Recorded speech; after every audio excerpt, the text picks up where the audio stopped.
My name is Ralph Holguin and I'm the creative director and designer here at RMD Garage.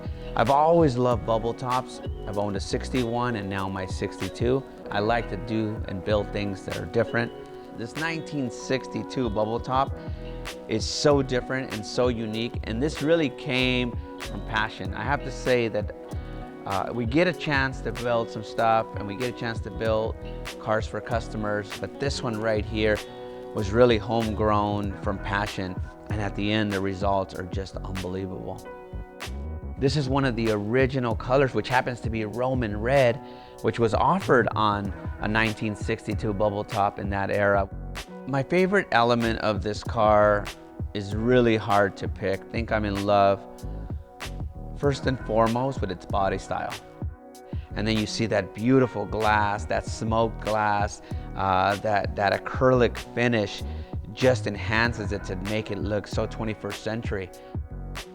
And now we had to eliminate all the trim to really make it modern. And we had to do it in a way that it would make it really clean and timeless. And you come around the back hump and you see that beautiful seamless line. Now a lot of guys flush mount that bumper and make it look really beautiful, and I love that. I wanted to push it a little further and really mount the bumper and make it integrated into the body without losing its look. And I think we were able to achieve that. I'm going big wheels. A partner like Raceline understands what we're looking for, and that's what happened with this one here, is that the wheel just really enhanced this car. And with Toyo giving me that tire that I needed, feel so hot rod, I loved it. 16-inch Wilwood brakes throughout, 6-piston calipers that really gives me the stopping power. Let's be honest, we're pushing a lot of horsepower on this car. When you see the Art Morrison chassis, you see the welds, and anybody that looks underneath sees the craftsmanship that was done to make such a beautiful sport chassis, you realize that this is a masterpiece. Everything had to be detailed throughout, which was funny. Quoting Jay Leno, when we opened the trunk, he said, "It looks like two kids could sit back there and watch a movie."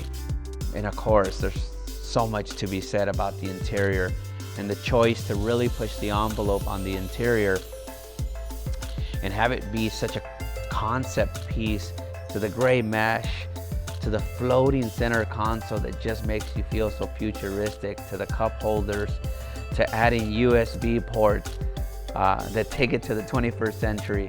And then if that wasn't enough, you open the engine bay and you have this beautiful LS3 555 horsepower cammed engine and all its metalwork to make it so stealth.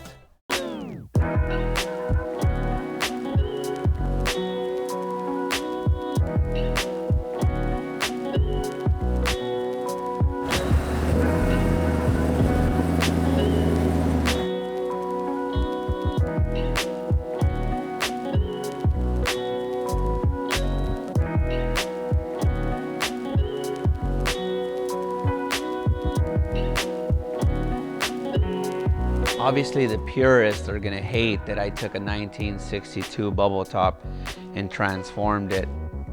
If we didn't change cars to fit our lifestyle, hot rodding wouldn't exist. It's the reason it was invented. It was the reason hot rodders started to take parts and move them around and create their own identity and look. It's because it has to fit their lifestyle. This car isn't for everyone, and I get that. And spend some time with it and look at how much thought process went into that. The reality is they only made 5,000 of these. And the best part about it is that there's only one of these.